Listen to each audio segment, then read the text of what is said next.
Have you ever seen a building that seems to belong in a sci-fi movie? In the middle of quiet North Korea stands the Ryugyong Hotel, a huge glass tower, 105 floors high and empty. It was meant to show the world North Korea's power.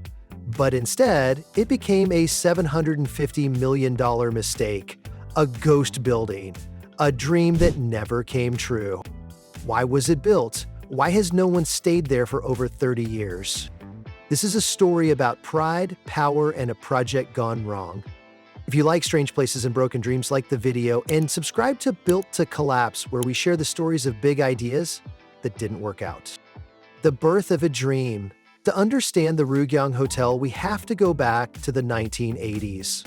Kim Il-sung ruled North Korea, and the country wanted to prove it was strong and modern, just like its rival, South Korea. In 1987, North Korea announced a bold plan. A hotel in the middle of Pyongyang, 105 floors tall and over 1,000 feet high. If finished, it would be the tallest hotel in the world. But it wasn't really about tourism. It was about sending a message. We are powerful. We can build big things too. The hotel was a symbol of pride.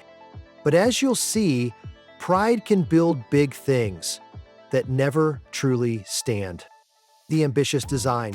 The Ryugyong Hotel wasn't just any building. From far away, it looked like a huge triangle reaching into the sky.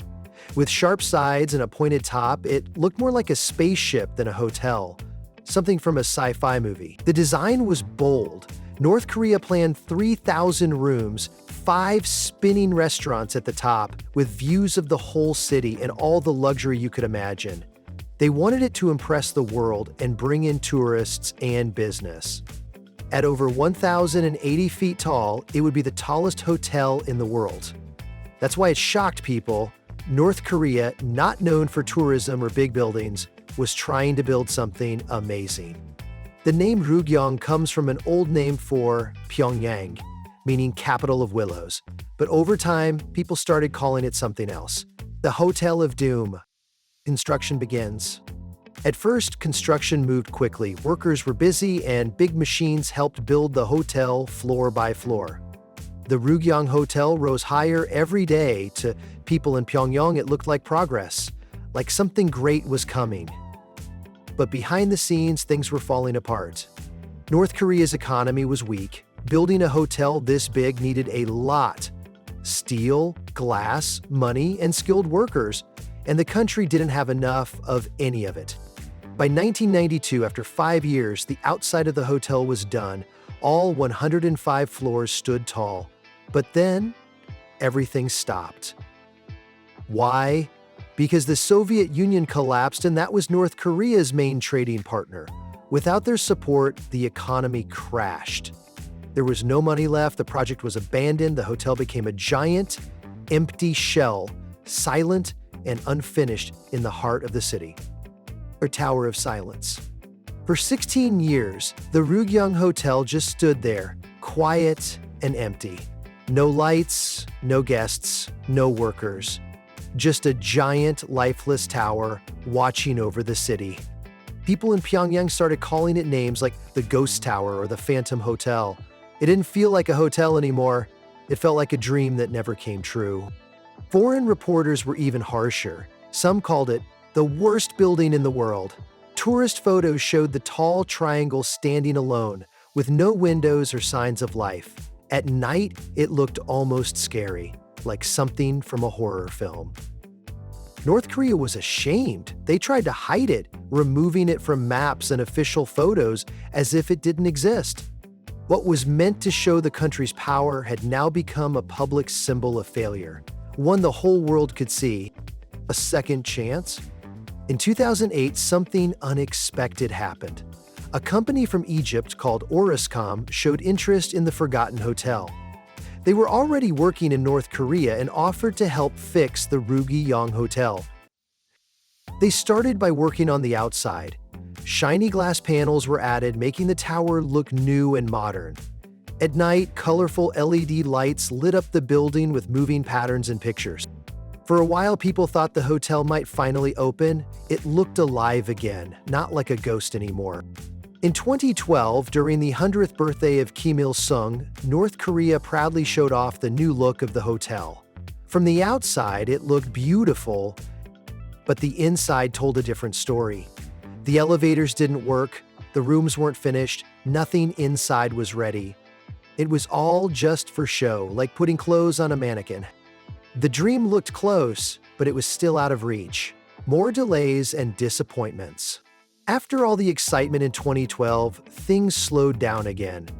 In 2013, a luxury hotel group called Kempinski said they would run the Ryugyong Hotel. People were hopeful again.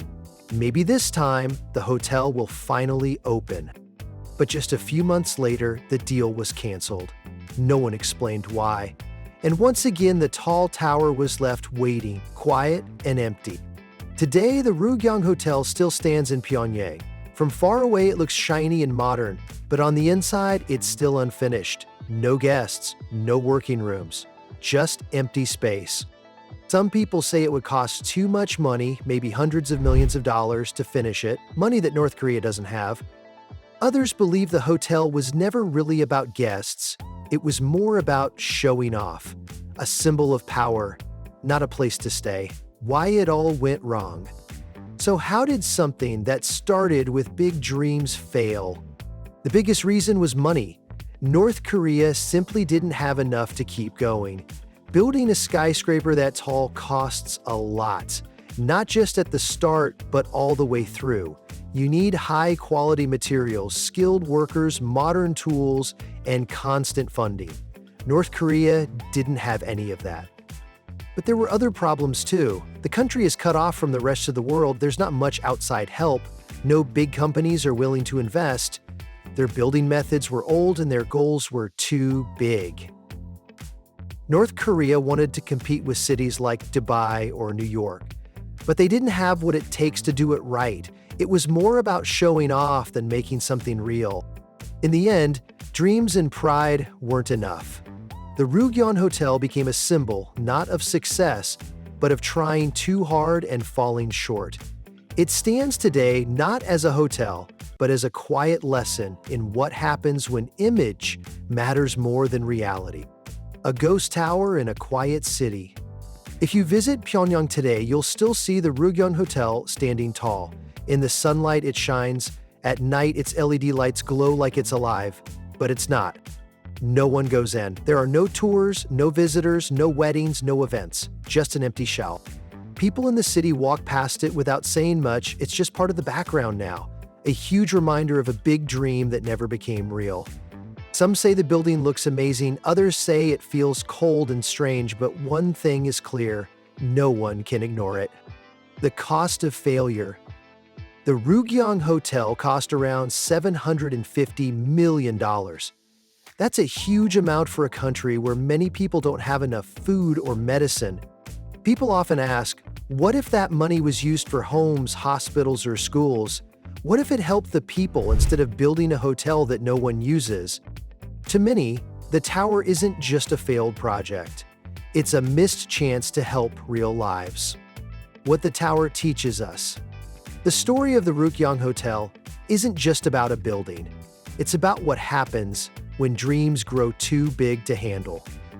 It shows how leaders can care more about looking powerful than helping people, how pride can lead to failure, and in the end, how something that started with hope can become a permanent reminder of what went wrong, a lesson built in concrete and glass. 105 floors, 0 guests, a huge tower reaching the sky, but no one ever checked in. The Ryugyong Hotel still stands in Pyongyang, not as a proud success, but as a strange reminder of a dream that didn't work out. Why build something so big and never use it? Will it ever open or stay empty forever? This isn't just about a building. It's about big promises, pride, and what happens when plans go wrong. Thanks for watching. If you enjoy true stories about strange and forgotten places, like this video, subscribe to Built to Collapse and let us know in the comments. What do you think should happen to the Ryugyong Hotel? Until next time, stay curious and keep asking questions.